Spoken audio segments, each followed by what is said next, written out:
শেষ করেছে। দেশের এমন কোন সেক্টর নাই যেটা নষ্ট করে নেই, ক্ষতিগ্রস্ত করে নেই। সকল বাতিল ফেরকার মূল হলো বিগত সরকার। এই সাদিয়ানি, এই কাদিয়ানি দেখো ফেরকা আছে, সব ফেরকার মূল হলো বিগত হাসিনা সরকার। বর্তমান অন্তর্বর্তীকালীন সরকারের কাছে হেফাজতের পক্ষ থেকে দাবি করেছি শিক্ষা কর্মকাণ্ডের মধ্যে 2 জন আলেমের অন্তর্ভুক্ত করার, অবিলম্বে অন্তর্ভুক্ত যদি করা না হয় দুর্বার আন্দোলন করা হবে।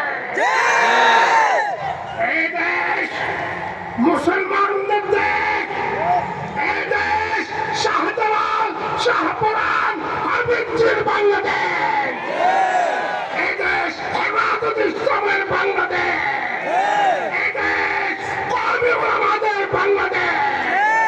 এখানে কোন নাস্তিক, কোন মুরতাদের রক্তচক্ষু বরদাস্ত করা হবে না, হবে না। পরিষ্কার ভাষা বলে দিচ্ছি, বিশ্ব ইস্তমা নিয়ে যদি বাড়াবাড়ি করা হয় তাহলে উচিত শিক্ষা দেওয়া হবে।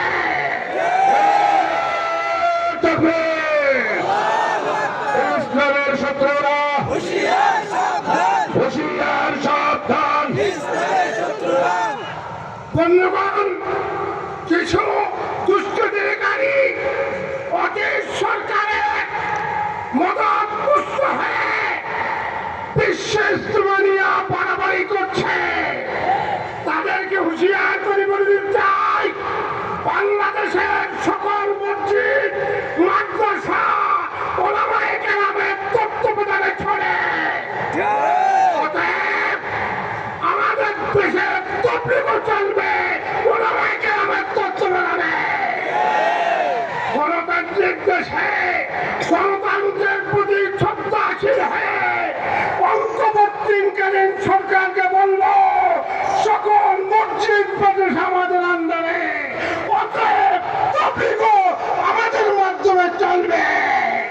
অন্য কোনো কিছু মানি না, মানতে পারি না। হুঁশিয়ার সাবধান হওয়ার জন্য তথাকথিত সাদিয়ানিদেরকে হুঁশিয়ার করে বলে দিতে চাই, বেশি বাড়াবাড়ি করলে উচিত শিক্ষা দেওয়া হবে, উচিত শিক্ষা দেওয়া হবে ইনশাআল্লাহ।